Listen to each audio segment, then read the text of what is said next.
everyone. Good morning, good afternoon, or good evening. By the way, I'm Marian, and today we'll be talking and featuring to one of our amazing virtual assistants here from Remote Philippines Jobs. So let's learn more about her story, her journey, and her experience here in the company. So please welcome Miss Sheila May Soriano. Hi, Miss Sheila. How are you doing po? Hello everyone, I'm Sheila Soriano po. I'm good ma'am. Okay, thank you so much. I love the energy. And wag mo na ko tawaging ma'am. So, okay. So before we start, Miss Sheila, with the testimonial, can you please introduce yourself first po? So, hi everyone, I am Sheila Soriano po. So, I work here for 3 months as a social media manager. So, mainly, nag-handle po ako ng postings, nag-monitor din po ako ng account, and then nag-reply po ako sa mga comments sa pinaka-page po namin. Okay, wow. So purely non-voice, right? Yes, ma'am. Okay, that's good to hear po. So, by the way, Miss Sheila, before ka po nag-apply or before applying here in online jobs, ano yung previous year status po? Are you working or are you a student before applying here? Before po nag-apply ako here sa company is nag-work po ako as a scriptwriter po and YouTube editor po. So, mga non-voice, non-face na mga stories. Yes, ma'am. I see po. So, it's good to hear no na from your previous job, you transitioned in this company, and we are so happy na you're part of Remote Philippines Jobs as social media manager.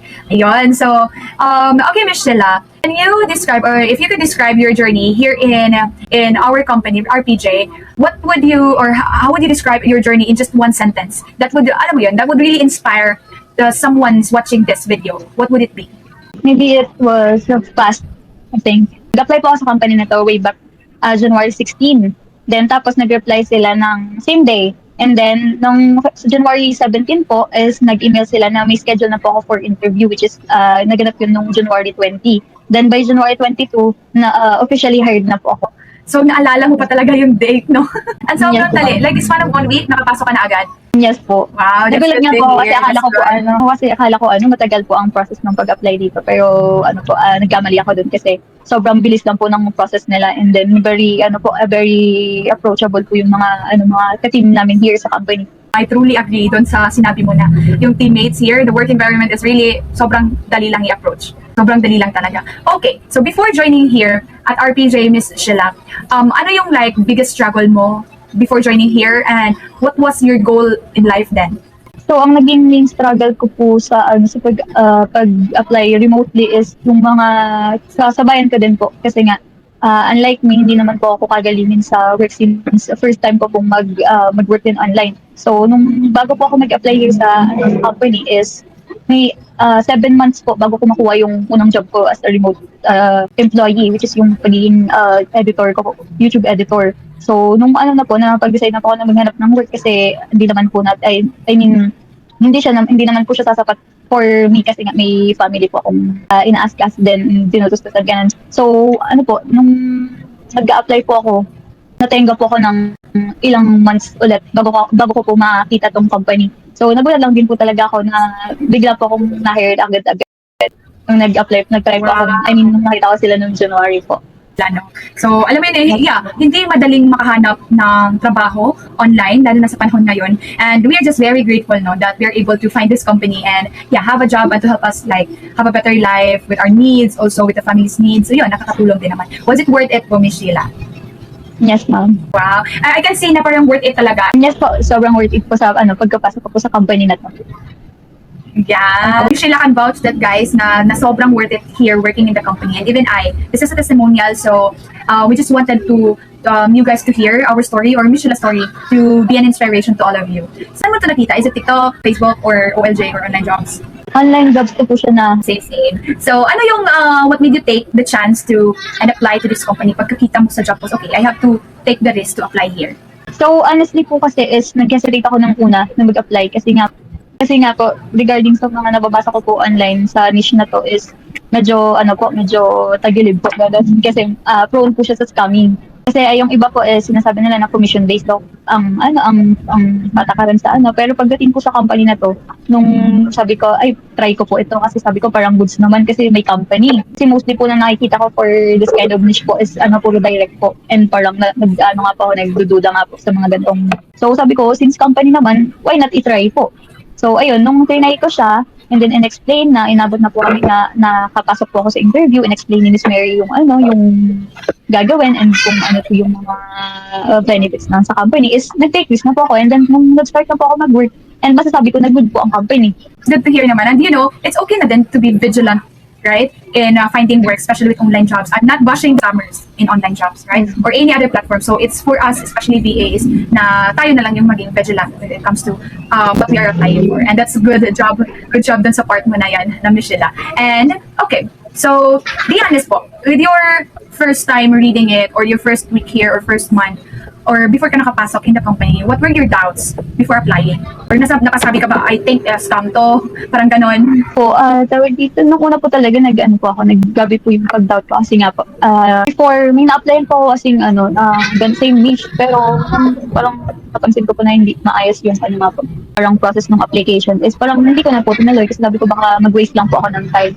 And then nung nasa na po ako, sa company na po ako, and then nakita ko naman po yung process nung sa pag-apply, and then yung mga na-meet ko po before po ako makapasok is masasabi ko po na na legit ang company.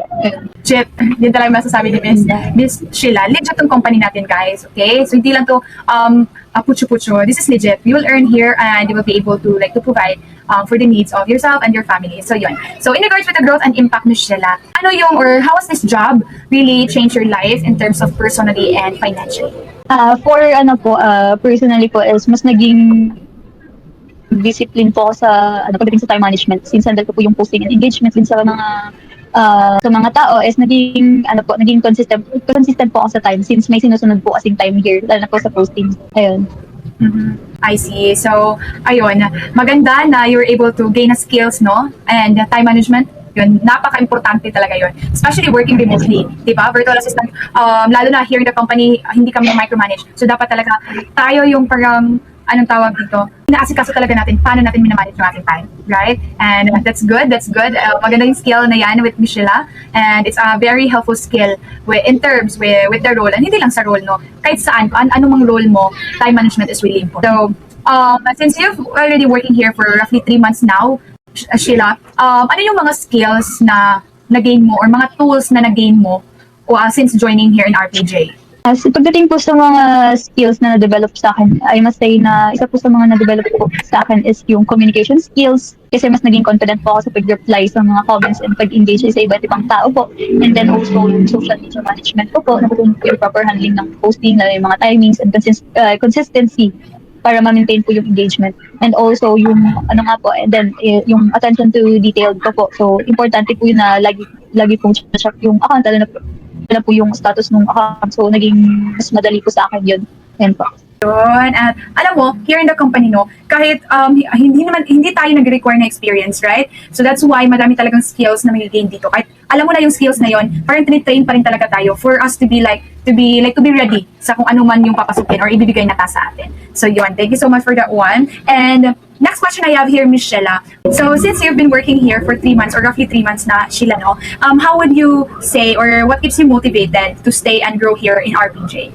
Pag-build po ng skills nga, and then yung pagiging better in every day, lalo na po sa pag-handle ng mga tasks. So parang by that way po, naging motivated po ako kasi nga po nadadagdagan yung mga skills na nade-develop ko, and then nai-improve po yung sarili ko po pagdating sa pag-handle ng mga bagay-bagay.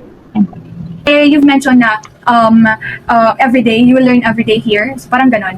And then, to stay humble din. And yeah, every day we can learn because, learning is a lifelong process. Kahit sa tingin natin, alam na natin lahat.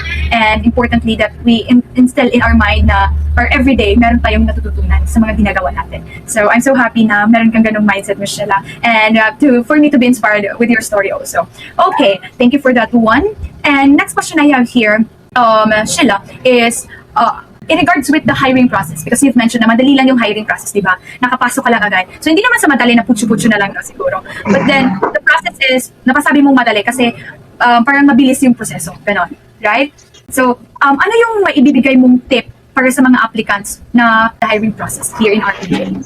So, ang mabibigay ko lang po na tips for them is follow the guidelines na ibibigay sa inyo upon applying po sa company na to. Kasi pagdating po sa pagsunod sa guidelines nila is madali lang naman po, and i-guide po kayo ng magiging mag-handle po sa inyo. So kung ano po yung pinapagawa sa inyo, sundan nyo lang po, and wag na po kayong mag-add ng kung ano-ano na kailangan sa pag-process ng application nyo po is sundan nyo na lang din po talaga. Yan. True. So, I agree with you. Yun nga, kahit gaano pa kadali yung trabaho, as long as, kung hindi mo naman ginagawa yung dapat gawin, higwak pa rin talaga, di ba? So, dito, we have to exert more effort din within our part. So, yun. Dapat, hindi man tayo mina-micromanage, pero dapat gawin pa rin natin yung tama. Di ba? Kasi, here in the company, our bosses, guys, they really appreciate if yung nakagawa tayo ng tama, super, super kind talaga sila mag-appreciate. At ma-appreciate, super, like, appreciative sa ating mga work, di ba? So, that's what I like here in the company Yes. also. Okay, thank you so much, Miss Sheila, for that one. So, I hope na yung mga aspiring, that you will get inspired with Miss Sheila's advice on how you, or your tip with the hiring process. So, just be yourself, guys. Just be yourself and just do what's needed to do as long as pakita mo lang yung best, matatanggap kayo in the company. So, yun lang. Just be yourself. Okay, so next question I have here, Michelle. Actually, I have this prepared, like a fast talk. Okay, just to get to know you more. Para simple lang to siya. Okay? So, just don't think, just answer. Parang ganon. Okay, are you ready po? Yes, So, ma'am. let's start. What do you prefer working in up or second monitor? Wow, yun naman, di ba? Para kahit saan, on the go. Yes. Kahit saan punta, Ang ganda. makaka-work pa din. Ayan. Okay, next we have here, is it morning shift or night shift? Morning shift. Mas productive po ako sa morning. True, di ba? Mas productive naman talaga. Marami tayong nagagawa. Tapos, yung ano ba, yung tulog natin, parang maganda yung tulog natin kapag gabi yung tulog. Right? I agree with you. Okay, next. Before working, Miss Sheila, what do you prefer? Coffee, tea, or energy drink? For me, it's energy drink, ma'am. Same. Or soda. Kasi hindi talaga ako makape. Makape ka ba? Hindi masyado, ma'am. Diba? Ako rin, parang naninervyos ako kapag nasobrahan sa kape. So, yun lang. Same tayo. Same with you. Okay. Next we have here. Actually, this will be the last. With your work desk, ano yung work desk situation mo ngayon? Is it messy or perfectly clean? Or ano yung mas preferred mo?